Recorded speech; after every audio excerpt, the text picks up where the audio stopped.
मुल्की सियासत अजीब मंजरनामा पेश कर रही है। हुकूमत की दो बड़ी इत्तेहादी जमातें अपने अपने सियासी मफादात के लिए एक दूसरे के मुकाबिल खड़ी हैं। आज़ाद कश्मीर के इंतखाबात ने मुस्लिम लीग नून और पीपल्स पार्टी के ताल्लुकात की हकीकत भी सामने रख दी है। मरकज़ में दोनों जमातें इक़्तिदार में इत्तेहादी हैं, लेकिन आज़ाद कश्मीर में इंतखाबी नताइज के बाद एक दूसरे पर इल्ज़ामात और सियासी तनकीद का सिलसिला शुरू हो चुका है।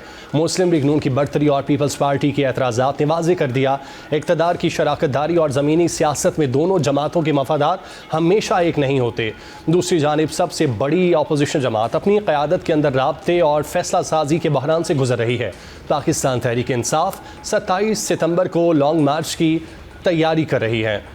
इसी पर बात करने के लिए हमारे साथ मौजूद हैं रहनुमा PTI शौकत यूसुफजई साहब। सर, बहुत शुक्रिया आपका वक्त देने के लिए। शौकत यूसुफजई साहब, PTI ने एक दफ़ा फिर से लॉन्ग मार्च का फ़ैसला किया है, लेकिन अहम सवाल ये है कि क्या PTI की क़यादत एक पेज पर है? बिस्मिल्लाह, बहुत शुक्रिया। देखिए, 27 सितंबर का जो लॉन्ग मार्च है, ये बिल्कुल इस पे एक ही पेज पर है अल्हम्दुलिल्लाह। ये जो लोग कह रहे हैं कि जी इख्तिलाफात हैं पार्टी में, ये बिल्कुल मैं 1% मानने के लिए तैयार नहीं हूँ। इख्तिलाफात किस पार्टी में नहीं होते हैं, किस लीडरशिप में नहीं होते हैं, लेकिन जहाँ तक तहरीक इंसाफ का 27 सितंबर को निकलना है, वो तो इमरान खान के लिए निकलना है और आवाम निकलेगी इंशाल्लाह।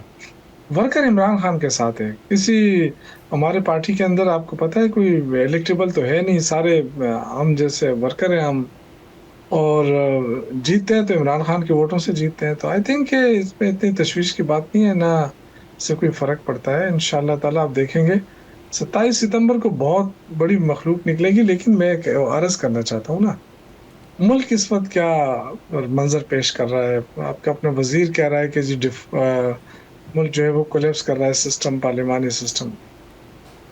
अब ये किस तरफ मुल्क को ले जाने की कोशिश हो रही है? यानी आप हैरान हो जाएँगे कि 83,000 अरब तक कर्ज़ा पहुँच चुका है और इन्होंने बड़े-बड़े दावे किए थे कि हमने मुल्क को ठीक कर दिया है। हम आइंदा IMF के पास नहीं जाएँगे, जबकि ये अभी 10,000 अरब डॉलर जो है वो कर्ज़ा माँग लिया है उन्होंने। उससे 10 अरब डॉलर का कर्ज़ा माँग लिया है अमेरिका से, और पेट्रोल माँग लिया है सऊदी अरब से। तो ये जो हालात इस वक़्त मुल्क के हो रहे हैं, ₹1 का रिलीफ आवाम को दे लेकिन नहीं सर, सकते सवाल हैं। तो ये भी है कि आप मुल्की हालात का जिक्र तो कर रहे हैं, लेकिन क्या ये लॉन्ग मार्च मुल्की हालात के पेश नज़र आप निकाल रहे हैं? आप तो इमरान खान की रिहाई के लिए निकल रहे हैं। अगर आपका ये एजेंडा होता तो फिर ये बात जी जी देखिए मेरी बात सुनें। इमरान खान की रिहाई तो देखें ना, उसके लिए तो है ही है। उसकी वजह ये है कि इमरान खान को हम कोई जेल तोड़कर नहीं निकालना चाहते हैं। वो भी हम मुल्क के लिए करना चाहते हैं। रूल ऑफ लॉ नहीं है। 26वीं 27वीं तरमीम के बाद आपने अदालतों को बेबस कर दिया है, वो किसी और की तरफ देख रहे हैं। तो डेफिनेटली अगर आपने रूल ऑफ लॉ के लिए तहरीक नहीं चलानी है, मुल्क के मुश्किलात के लिए, आवाम के मसाइल के हल के लिए, ये तो इसके साथ बंधी हुई चीज़ें हैं। अपोज़िशन का काम यही है। देखिए, इस वक़्त हमारे सामने बहुत सारे इश्यूज़ हैं, लेकिन चूँकि इमरान खान का नाम इसलिए लिया जाता है कि उसी के नाम पे लोग निकलते हैं। ये पार्टी उसकी है, सबसे पॉपुलर लीडर है। क्या उसके साथ इंसानी बुनियादी हकूक़ की खिलाफ़वर्ज़ियाँ नहीं हो रही हैं? किस बिल्कुल, सियासी आपकी बात लीडर को दुरुस्त है, पाबंदियाँ लेकिन लगेंगी कि लेकिन अपना हमने मुलाकात माजी में करें, देखा आपके जो साथ कोई लॉन्ग मार्च फैमिली निकला मुलाकात था, नहीं करेगी? उसमें हमने देखा था कि कारकुन तो वहीं पर मौजूद थे इस्लामाबाद के अंदर, लेकिन जो PTI की क़यादत थी वो वहाँ से भाग गई थी। क्या इस दफ़ा ऐसा नहीं होगा? कारकुन क्या इस दफ़ा आप देखिए, ये पर बड़ी एतमाद ज़्यादती करेंगे? है।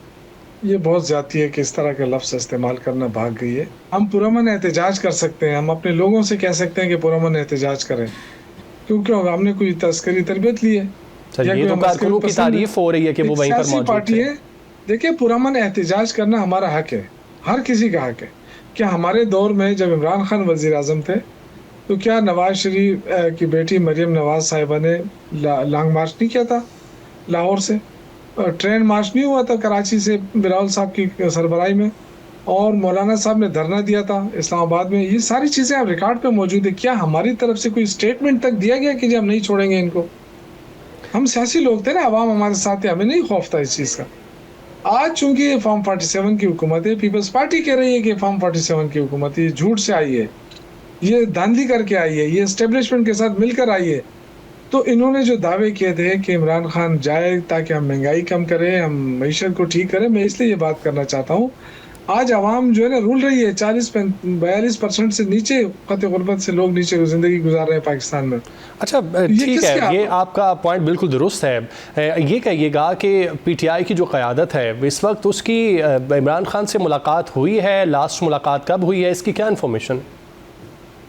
आपको पता नहीं है क्या कि अप्रैल के बाद जो सिलसिला शुरू किया है इस हुकूमत ने, तो मेरे ख्याल से पाकिस्तान की तारीख में, दुनिया की तारीख में ऐसा नहीं होगा कि सियासी शख्सियत, फिर पॉपुलर शख्सियत वज़ीर आज़म रहा हो, उसको भी बुनियादी इंसानी हकूक से महरूम रखा जाए। कोई जेल मैनुअल नहीं है, कोई वो नहीं है। पहले कहते हैं हाँ हमारे साथ मुज़ाकरात करें, लेकिन मुज़ाकरात किसके साथ करें, क्या एजेंडा है, ये नहीं। आप ये कह रहे हैं कि मुलाकात नहीं करवाई जा रही मीडिया के लिए? जी, आप ये कह रहे हैं कि मुलाकात अप्रैल के बाद से नहीं हुई? नहीं, आपको पता है ना, मेरे ख्याल से नहीं हुई है ना मुलाकात। अच्छा, कहाँ हुई है?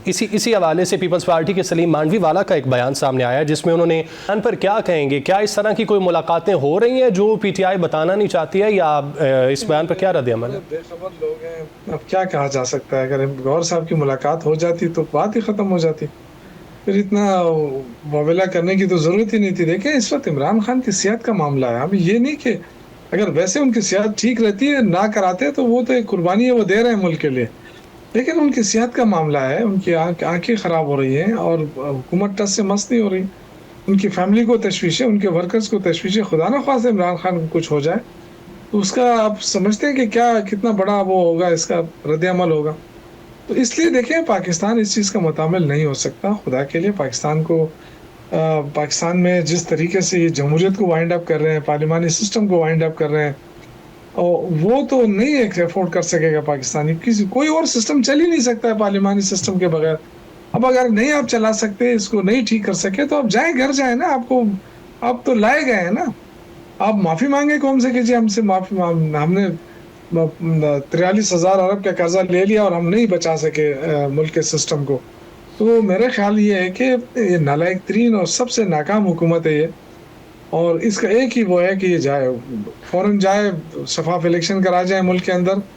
और ये नहीं कि आपने आज पीपल्स पार्टी क्या कह रही है, मांडवी वाला साहब के साथ, अगर आप मेरे साथ अभी थोड़ी देर पहले एक प्रोग्राम में सेनेटर साहब थे, उनकी बात आप सुन ले, वो क्या कह रहे थे। वो यही कह रहे हैं कि जी हमारे साथ धांधली हुई है। आप बिल्कुल दुरुस्त फरमा रहे हैं। आज़ाद कश्मीर का जो इशू है, दोनों जमातों के दरमियान जो मामलात हैं वो मुतासिर हो रहे हैं, बातचीत मुतासिर हो रही है। लेकिन अब बात यह है कि 27 सितंबर का ऐलान पीटीआई की जानिब से किया गया है, क्या तमाम क़यादत उसमें शरीक होगी उस लॉन्ग मार्च में? आप समझते हैं कि जो अंदरूनी इख्तलाफ हमने माजी में देखे हैं वो सामने नहीं आएंगे? देखिए, इंशाअल्लाह ताला कोई इख्तिलाफ नहीं है। ये जो ज़बानी कलामी बातें होती हैं एक दूसरे के ख़िलाफ़, इससे कोई फ़र्क नहीं पड़ने वाला। ये जो 27 सितंबर की तारीख़ है, इस पे सबकी मीटिंग हो गई है। इस मीटिंग के अंदर मैं आपको बताऊँ, मैं भी था उसमें। बैरिस्टर गौहर साहब थे, सलमान अकरम राजा साहब थे, वज़ीर आला साहब सोहेल अफरीदी साहब थे, जुनैद अकबर ख़ान थे, असद कैसर साहब थे, आतिफ़ ख़ान थे। आई थिंक शाहराम तरक़ई साहब थे। जितनी भी हमारी लीडरशिप है वो सारी मौजूद थी। इमरान खान की बहनें मौजूद थी सर? नहीं, देखिए, वो अब आप ये इसको एक साइड पे रखें फिलहाल, मैं आपको उस पे भी आता हूँ। जी, मैं पार्टी की बात कर रहा हूँ। आपने कहता है क्यादत, बिल्कुल बिल्कुल। तो क्यादत तो ये है ना सर, अब रह गई सवाल ये था कि एतमाद में उनको लिया गया, क्योंकि हमने माजी में देखा है कि वो जो क़यादत की जानिब से फैसला किया जाता है वो कहती हैं कि हमें एतमाद में नहीं लिया गया। ये बिल्कुल झूठ है। मेरी बात सुने, वो है इमरान खान की बहनें और उनकी बहुत बड़ी कुर्बानियां हैं। वो बहुत बहादुर खातून है। उन्होंने जिस अंदाज से अपने भाई के लिए लड़ा, और एक आईनी तौर पे, कानूनी तौर पे, सियासी तौर पे, आई थिंक उनको मैं खराज तहसीन पेश करता हूँ अलीमा खान साहिबा को, उनकी बहनों को। डटी रही हैं मुश्किल हालात में भी।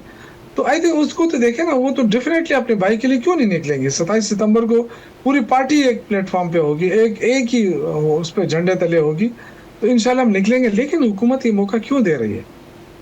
अगर हुकूमत ये समझती है कि जी हम बहुत अच्छे जा रहे हैं, हमारे कारखाने भी चल रहे हैं, हमारी मईशत भी चल रही है, हमारे एक्सपोर्ट भी बढ़ रही है, हमारी ग्रोथ रेट भी बढ़ रही है, तो वो ये मौका क्यों देना चाहते हैं? ठीक है, ठीक है, बहुत शुक्रिया। रहनुमा पीटीआई शौकत यूसुफजई साहब हमारे साथ मौजूद थे और अपना मौक़िफ़ हमें बता रहे थे। हम वापस आएंगे इस ब्रेक के बाद, हमारे साथ रहिए।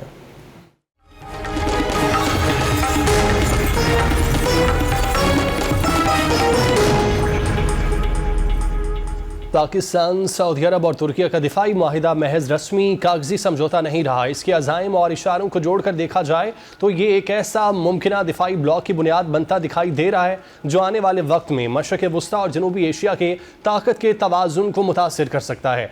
पाकिस्तान ने यह इशारा दिया कि ये माहिदा सिर्फ 3 मुल्कों तक महदूद नहीं रहेगा, जबकि तुर्क सदर रजब तैयब एर्दोगान भी मजीद ममालिक की शमूलियत की गुंजाइश जाहिर कर चुके हैं। तर्जुमान दफ्तर खारजा ताहिर हुसैन इंदराबी के मुताबिक 7 अगस्त का मक्का समिट इंतहाई अहम था और पाकिस्तान ने इस माहिदे में अहम किरदार अदा किया, लेकिन असल अहमियत माहिदे के उस तस्वुर में है कि एक मुल्क पर हमला तीनों के खिलाफ हमला तस्वुर होगा। अगर ये असूल अमली दिफाई पॉलिसी में तब्दील होता है तो किसी एक मुल्क को दबाव में लाना आसान नहीं रहेगा, क्योंकि हमलावर को बैक वक्त 3 रियासतों के मुमकिन रद्दअमल का हिसाब रखना होगा। तीनों ममालिक का इत्तेहाद ताकत में एक दूसरे की कमी पूरी करेगा। ग्लोबल फायर पावर के अदाद-ओ-शुमार के मुताबिक तीनों के पास मजमूई तौर पर तकरीबन 14 लाख फाल फौजी एहलकार, 3,415 फौजी तैयारे, 6,046 टैंक और 344 बहरी असासे मौजूद हैं।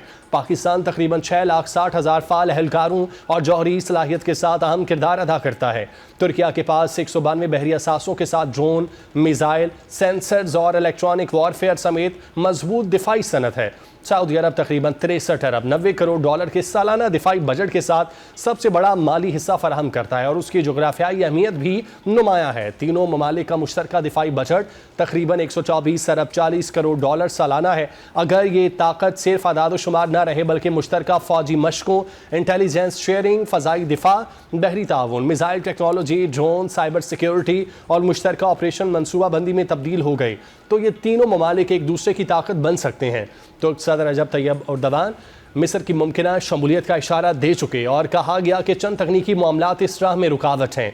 अगर मिस्र इस ढांचे में शामिल हो गया तो सूरत हाल मजीद अहम हो जाएगी, क्योंकि मिस्र की जोग्राफियाई पोजीशन बहिरा अहमर, बहिरा रूम और नहर स्वेज़ तक फैली है और अरब दुनिया में इसका सियासी और अस्करी वजन भी नुमाया है। यूँ पाकिस्तान, सऊदी अरब, तुर्की और मिस्र 4 मुख्तलिफ ताकतों और अहम जोग्राफियाई मुहाज़ों पर एक मुमकिन सिक्योरिटी फ्रेमवर्क में ला सकते हैं।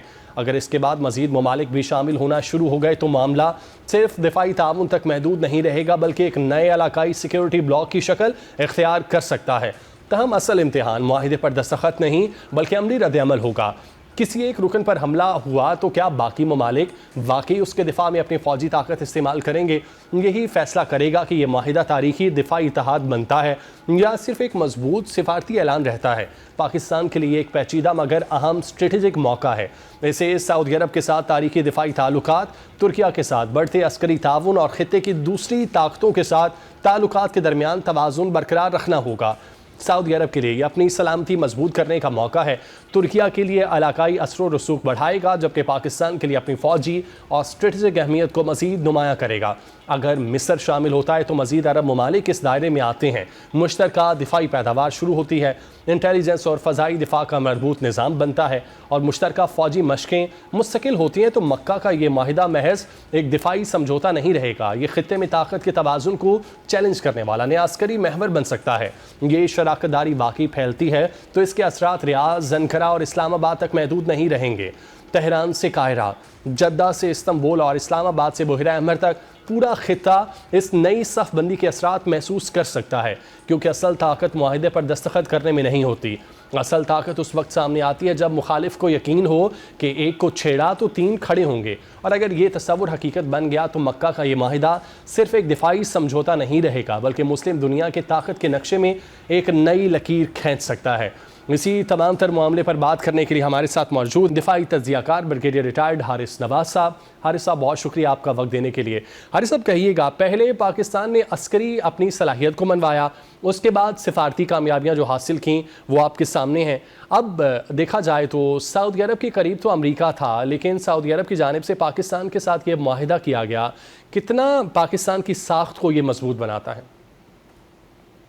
देखें, सबसे बड़ी बात यह है कि ये जो कुछ पाकिस्तान ने अचीव किया, ये मार्के हक बुनियाद महसूस के बाद जो फील्ड मार्शल ने पूरी कौम को जब्जा करके इतनी बड़ी इंडियन आर्मी को, एयरफोर्स को 3 दिन में जिल्लत में शिकस्त दी, उनको आइसोलेट कर दिया। हमने रीजनल स्टेबलाइजर बन गए, नेट सिक्योरिटी प्रोवाइडर बन गए, फिर पीस मेकिंग का अमल, फिर फील्ड मार्शल की तारीफ प्रेसिडेंट ट्रंप ने कितनी की, ये सारी चीज़ों से देव रियलाइज कि पाकिस्तान एक बहुत मैच्योर रिस्पॉन्सिबल न्यूक्लियर कंट्री भी है with professional and battle army, जो हमने दुनिया को दिखा दी। जहाँ से परसेप्शन थी, फिर ये जो भी लड़ाई हुई है इसमें ये खलीजी ममालिक ने रियलाइज किया कि ये आपको खुद स्ट्रांग होना पड़ेगा, आपको कोई सिक्योरिटी नहीं देगा। अमेरिका ने ला के इतना $3 ट्रिलियन का वेपन एमुनेशन बेचा, पूरी सिक्योरिटी अम्ब्रेला लेकर आए, कवर किया, रडार, बेरी बेड़े, उसके बाद आपके एयर डिफेंस सिस्टम लगाए, सब कुछ किया। जब वक्त आज जाके इजराइल को सपोर्ट करने लगे तो देव रियलाइज जब भी लड़ाई होगी अमेरिका की preference will be Israel, not खलीजी ममालिक। सो सबसे पहले सऊदी अरब ने पाकिस्तान से दफाई मुआहदा किया।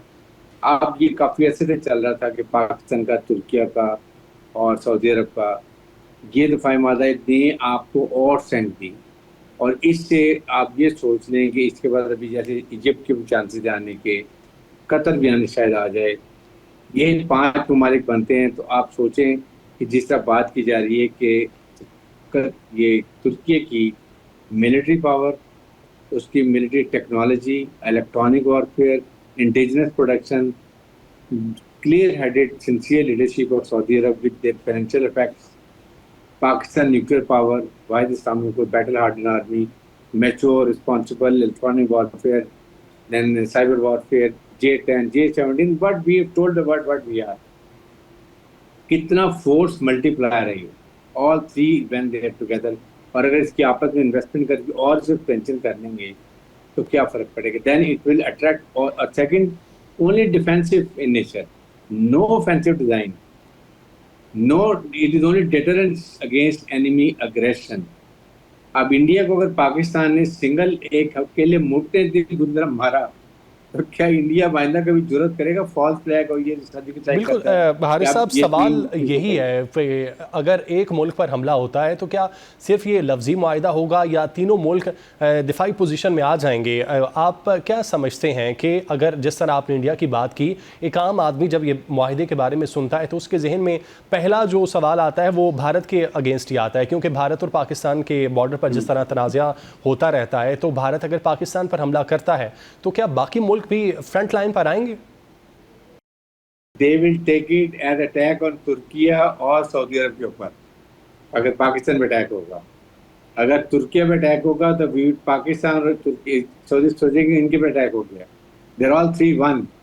बड़ी क्लियर ये बात है, और ये पाकिस्तानी कौम को बड़ा क्लियर पता होना चाहिए कि तभी इंडिया में सफ़े मातम मचा हुआ है। पहले अकेले कोई पाकिस्तानी संभाला जा रहा था, अब इन तीनों के साथ क्या करेगा? अभी देख रहे हैं अगर सऊदी अरब इन्वेस्टमेंट करता है मिलिट्री हार्डवेयर प्रोडक्शन में, तो हमारी कितनी हार्डवेयर इंडस्ट्री मिलिट्री की जो वो स्पेंड करेगी। इसी तरह कतर वो तुर्की में भी जाएगी, और अभी आपके साथ में इससे और इस्लामिक ममालिक भी आएंगे। अल्टीमेटली मैं ऑनेस्टली अपील के 6, 7, 8 साल के बाद, 10 साल के बाद all 57 countries are going to part of this defence, और उसके बाद डिफेंसिव नेचर में, नॉट फॉर ऑफेंसिव। और ऑफेंसिव तो है ही नहीं। हाँ, अगर इधर आते हैं मिडिल ईस्ट के अंदर और आगे कुवैत पे या बहरीन पे अगर पार्ट ऑफ हमारे डिफेंस पैक्ट में है, या किसी और मुल्क पे जाते हैं, then the whole Israel will be sorted out. Israel की तो मैं कहता हूँ तबाही हो गई है, इसलिए कि देखिए अमेरिकन क्या चाहते थे कि American now want to get it from Saudi, ये मिडिल ईस्ट, और वो चाह रहे थे कि अगर ग्रेटर इजराइल का काम हो जाए तो then they will hand over this region to Israel. और इजराइल को तो बिल्कुल 0/0 कर दिया ना इस वक्त ने। अभी आप अगर ईरान साथ आ जाता है, ईरान अकेले ने क्या इजराइल का हाल किया, और अगर आप ये सारे मुल्क मिलते हैं और अगर इजराइल को ऐसी कहीं पंगा लेता है, आप देख लें क्या होगा। लेकिन अगर हारिस साहब ईरान और सऊदी अरब का तनाज़ा बढ़ता है तो उसमें पाकिस्तान तवाज़ुन किस तरह कायम करेगा? देखें, ईरान और पाकिस्तान फील्ड मार्शल ने यही तो सबसे बड़ी कामयाबी की है। उन्होंने ईरान को भी समझाया, सऊदी अरब को समझाया, कतर को समझाया, खुदा के लिए आपस में सेक्टरियन क्लैश भी ना करें और ना आपस में लड़ें। यही इजराइल चाह रहा है। इजराइल चाहता था कि ईरान और खलीजी मालिक आपस में लड़ भिड़ें, अपने आप को टोटल उनके ऑयल फील्ड गैस से तबाह कर लें, और इजराइल के लिए एक ख्वाब जो है ग्रेटर इजराइल का वो पूरा हो जाए। वो अब उनको समझ आ गई, they not fighting at all, नहीं लड़ेंगे, कभी भी नहीं लड़ेंगे।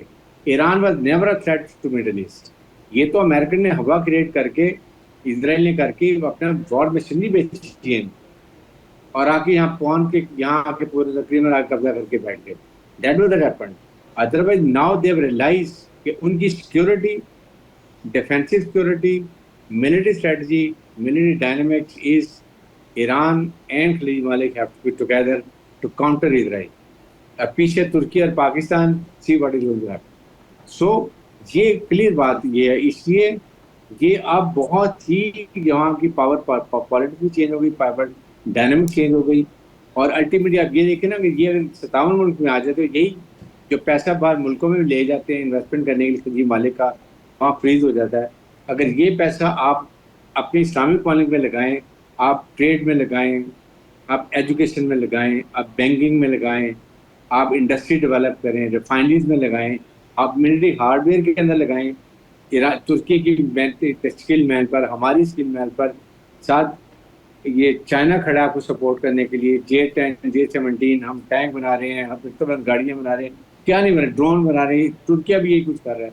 सी वेयर वी स्टैंड, इसके लिए आप सोच ही होनी चाहिए, उनको समझ आनी चाहिए हम सबको कि आपको अपने आप को स्ट्रॉन्ग करना है अगर आपने दुनिया में अपने आप को कायम रखना है। लेकिन ये भी कहिएगा कि क्या ये जो मुआहिदा है मिडल ईस्ट में कोई गैर ज़रूरी कोई तनाज़ा, मुमकिन तनाज़ा शुरू होता है तो पाकिस्तान गैर ज़रूरी फ़रीक उसमें बन सकता है? एक मुल्क जिसके साथ पाकिस्तान के अच्छे ताल्लुकात हों लेकिन वो अगर सऊदी अरब के साथ उसके ताल्लुकात अच्छे नहीं हैं तो पाकिस्तान गैर ज़रूरी फ़रीक हुआ उसमें? देखें, ईरान के साथ पाकिस्तान के बहुत अच्छे ताल्लुकात हैं। पाकिस्तान ईरान को बहुत वीक कर दिए, उनको ये कॉन्फिडेंस में लिया हुआ है। चाइना के साथ पाकिस्तान कभी कोई बात करता है जब तक चाइना हम उनको अंडर कॉन्फ्रेंस ना ले लें, ठीक है। ये तो अब छोड़ देंगे, कभी ईरान और सऊदी अरब की लड़ाई होगी तो पाकिस्तान की प्रॉब्लम होगी, नो।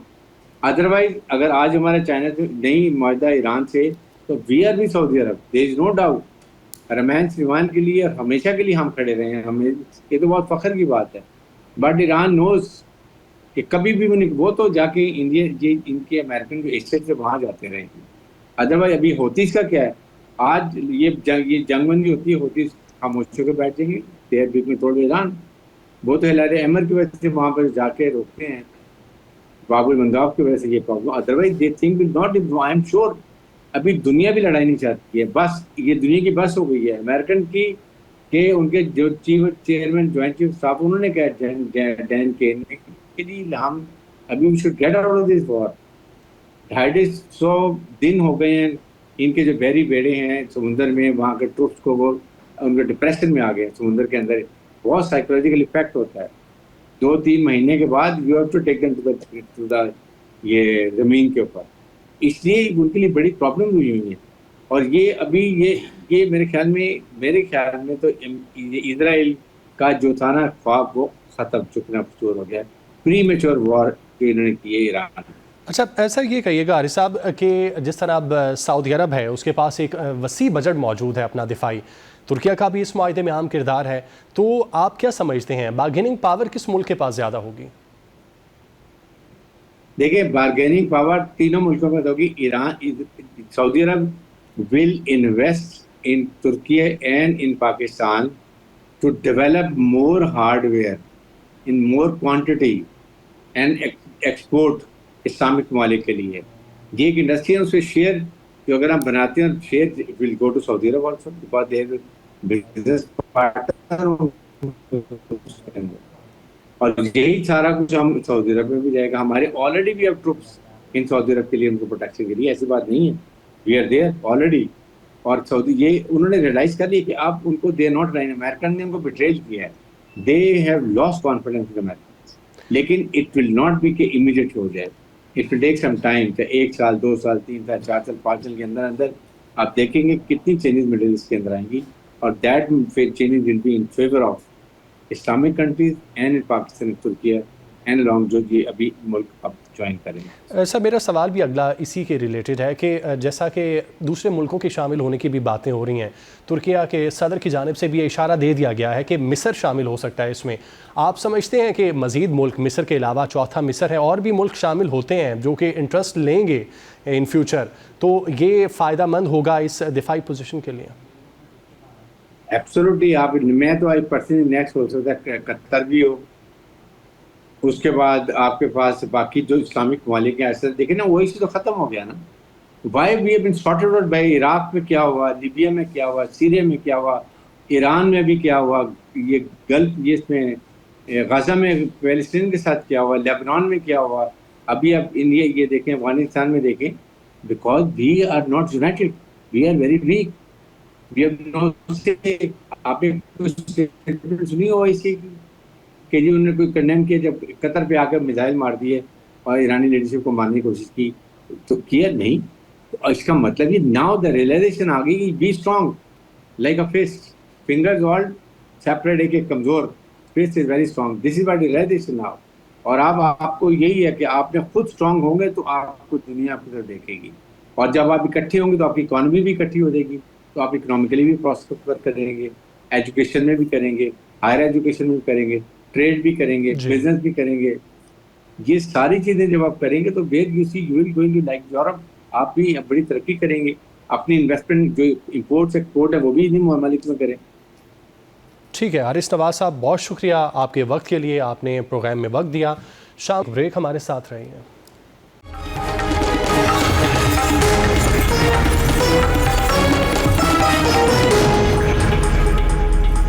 कराची समेत मुल्क भर के लिए बिजली मुसलसल 3 माह तक महंगी होने का इम्कान है। फैसले की मंजूरी से सारिफीन पर 34 अरब रुपए का बोझ पड़ेगा। महंगाई के मारे आवाम को बिजली का जोरदार झटका लगाने की तैयारी की जा रही है, और तशवीशनाक बात यह है कि यह सिर्फ एक माह का नहीं मुसलसल 3 माह तक पड़ सकता है। कराची समेत मुल्क भर के बिजली सारिफीन के लिए फ़ी यूनिट बिजली 1 रुपये 34 पैसे तक महंगी होने का इम्कान है। अगर नेपरा ने बिजली तकसीमकार कंपनियों की दरख्वास्त मंजूर कर ली तो आवाम की जेब से मजमूई तौर पर तकरीबन 34 अरब रुपये मजीद निकलवाए जाएंगे। National electric power regulatory authority यानी नेपरा के मुताबिक बिजली की कीमत में यह मुमकिन इजाफा सहमाही एडजस्टमेंट के तहत किया जाएगा।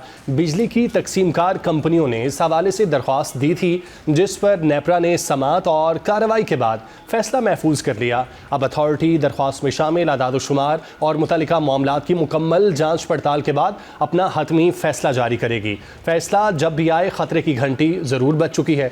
सोचने की बात यह है कि जिस आवाम के लिए पहले ही बिजली का बिल घर का बजट बिगाड़ने के लिए काफ़ी है, उसे एक बार फिर इजाफी बोझ उठाने पर मजबूर किया जा रहा है। बिजली की कीमत में इजाफा सिर्फ बिल तक महदूद नहीं रहता। जब बिजली महंगी होती है तो उसका असर दुकान, फैक्ट्री, दफ्तर, हस्पताल, ट्रांसपोर्ट और बिलाखिर रोज़मर्रा इस्तेमाल की तकरीबन हर चीज़ पर पड़ता है, क्योंकि कारोबारी लागत बढ़ती है और इसी इजाफी लागत का बोझ बिलाखिर सारिफी उठाता है। एक तरफ हुकूमत और मुतालिका इदारे बिजली के शोबे में माली मसाइल, गर्दशी कर्जे और निज़ाम की लागत का हवाला देते हैं, जबकि दूसरी जानिब आम सारिफ ये पूछता है आखिर हर बार इस्लाहात और एडजस्टमेंट का बोझ उसी की जेब पर क्यों डाला जाता है। बिजली पहले ही बहुत से घरानों के माहाना बजट को हिला कर रख देती है। मुतवस्सित तबका यूनिट्स कम करने की कोशिश करता है, कारोबारी तबका अखराजात कम करता है, सनत बिजली की कीमत को अपनी पैदावारी लागत में शामिल करती है, लेकिन आखिर में इस पूरे निज़ाम की कीमत कहीं ना कहीं आवाम को ही अदा करनी पड़ती है। शामिल करेंगे एक ब्रेक, हमारे साथ रहिए।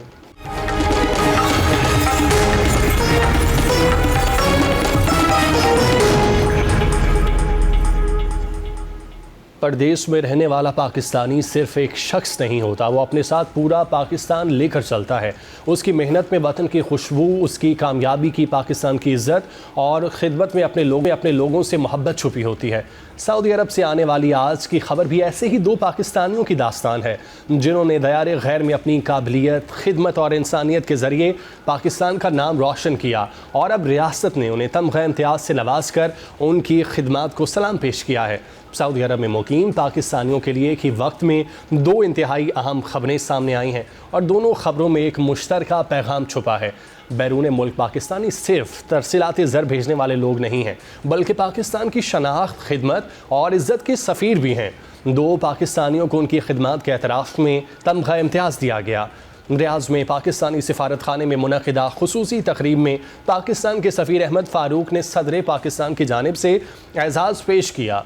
इनमें पाकिस्तान डॉक्टर ग्रुप के साबिक सदर डॉक्टर असदुल्ला रूमी और पाकिस्तानी हज रज़ाकार ग्रुप के कन्वीनर अबरार तनोली शामिल हैं। दोनों शख्सियात को पाकिस्तानी कम्युनिटी सेहत के शोबे और हुज्जाज कराम के लिए खिदमत के एतराफ़ में ये एजाज़ दिया गया है। डॉक्टर असदुल्ला रूमी ने सेहत और पाकिस्तानी कम्युनिटी के लिए खिदमत अंजाम दी, जबकि अबरार तनोली ने हज रज़ाकार ग्रुप के ज़रिए हुज्जाज कराम की खिदमत में किरदार अदा किया। यानी ये एजाज़ इनफरादी कामयाबी से ज़्यादा बैरून मुल्क पाकिस्तानियों की इज्तिमाई खिदमत का एतराफ़ है। पाकिस्तानी नयाद अफराद के लिए बड़ी खुशखबरी है कि पाकिस्तानी नयाद कार्ड यानी POC रखने वाले अफराद अब पाकिस्तान के हज कोटे से हज कर सकेंगे।